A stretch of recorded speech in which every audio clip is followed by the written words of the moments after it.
Doctor Saurabh Bhardwaj Gurugram से। राधे राधे महाराज जी। राधे राधे। महाराज जी, कर्म एवं नाम जप में प्रधान क्या है? जब हम नाम जप करते हैं तो मन बोलता है कि जब सब कुछ भगवान कर रहे हैं तो कर्म की जरूरत ही क्या है महाराज जी? ऐसा तुम्हें बोध है सब कुछ भगवान कर रहे हैं? ऐसा ऐसा तुम्हें बोध है? महाराज जी, हम यही सुनते हुए बड़े हैं।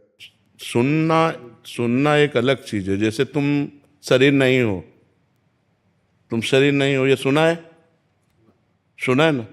लेकिन तुम्हें बोध है? नहीं है। शरीर की पीड़ा, शरीर का भूख प्यास, काम क्रोध लोभ मोह, ये सब व्याप्ते हैं ना। हाँ। ऐसे ही सब कुछ भगवान ने किया है। इसका अगर बोध हो जाए तो तुम ब्रह्म ऋषि हो जाओ, तुम महात्मा हो जाओ। तुम्हें कोई कर्म नहीं बांध सकता, लेकिन तुम्हें बोध नहीं है, इसलिए तुम्हें हर कर्म बांधेगा। तुम्हें दुख लगेगा, तुम्हें सुख लगेगा, तुम्हें पाप लगेगा, तुम्हें पुण्य लगेगा, तुम्हें नरक जाना पड़ेगा, तुम्हें स्वर्ग जाना पड़ेगा। जैसे ये बोध हो जाए। अब इसी बोध के लिए तो साधना की जाती है, ये केवल बातों से थोड़ी होता है। जब बोध हो गया कि सर्वम खलमिदम ब्रह्म, सब ब्रह्म है और वही करता है, वही भोगता है, मैं तो केवल निमित्त मात्र हूं, खत्म खेल हो गया।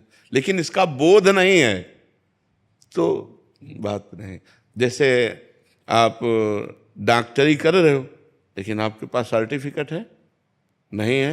बहुत बढ़िया आप डॉक्टरी कर रहे हो, लेकिन आपकी डॉक्टरी बंद हो जाएगी और आप अपराधी माने जाएंगे, क्योंकि आपके पास लाइसेंस नहीं है, आपके पास योग्यता नहीं है। ऐसे ये बहुत बड़ा सूत्र है कि सब कुछ भगवान है और सब कुछ भगवान करता है।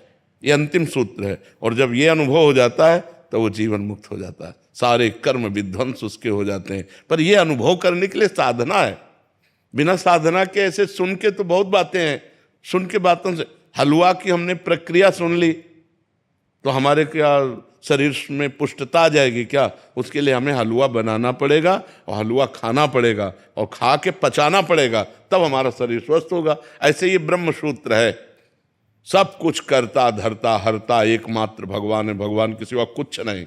अब इसका अनुभव तो करे। तो अनुभव करने के लिए साधना है। अब साधना है नहीं तो इसलिए फिर अपने योग्यता के अनुसार चलो। करता तुम हो तो पाप कर्म तुमसे न बनने पावे, भोगता तुम हो तो पाप आचरण को भोग मत भोगो।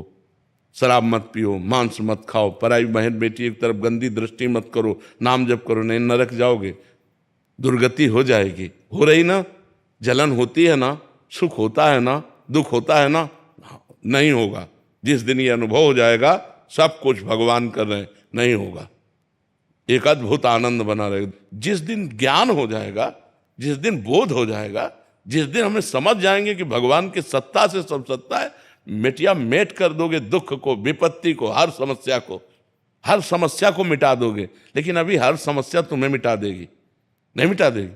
तो हमको वास्तविक स्थिति प्राप्त करनी है, उसके लिए नाम जप करो। कोई भी कर्म स्थिति नहीं प्रदान करता। कर्म दो ही प्रकार के होते हैं, या पाप कर्म या पुण्य कर्म। नाम जप भगवान का एक कर्म नहीं है, ये पाप और पुण्य दोनों से अलग है, ये भजन है। भजन के द्वारा स्थिति प्राप्त होती है। खूब नाम जप करो, भगवान का चिंतन करो, तो धीरे धीरे ज्ञान प्राप्त होगा। और जब ज्ञान प्राप्त होगा तो आनंद रहेगा। ये किडनी का दुख, ये नाना प्रकार के क्लेश, ये परेशानियां हमको व्याप्ति नहीं है, क्योंकि श्री जी के चरणों में जब अपनापन, प्रभु का नाम, प्रभु का आश्रय, तो ये बातों से केवल नहीं है, प्रमाण। दर्द में भी हमें आनंद रहता है, हम आनंदित रहते हैं, क्यों? प्रभु से चित्त जोड़ने में। तो जब ये बात समझ में आ जाए कि सब कुछ प्रभु कर रहे हैं, फिर आनंद आ जाएगा, फिर दुख क्या हो जाएगा। महाराज जी, हमारे पिताजी की भी किडनी फेल थी और वो भी डायलिसिस कराते थे। 8 साल हमने उनकी सेवा करी। थे चले गए क्या? हाँ। तो मन में एक ग्लानि हमेशा रहती है कि जब वो बीमार थे तो लोग बोलते थे कि ये भुगत रहे हैं। तो अपने पूर्व जन्म के कर्मों का भोग तो भोगना ही पड़ता है भाई। इसमें क्या, चाहे कोई बाबा जी हो चाहे कोई भी हो, भोगना तो पड़ता है। रामकृष्ण परमहंस जी के गले में कैंसर था, कितना भी बड़ा कोई संत हो, जो हमसे कर्म बन गए हो तो भोगने पड़ेंगे। महाराज जी, आपसे सानिध्य के बाद हमारे मन से वो ग्लानि चली गई। हाँ, हम अति प्रसन्न हैं हाँ, कि हमने सेवा करी। हाँ बिल्कुल, और हम खुश हैं, जो हुआ अच्छा हो। हाँ बिल्कुल, यही बात आती रहेगी तो बहुत आनंदित रहोगे। जो हुआ अच्छा हुआ, जो होगा वो अच्छा होगा, अब मुझे चिंता नहीं करनी, ठीक है।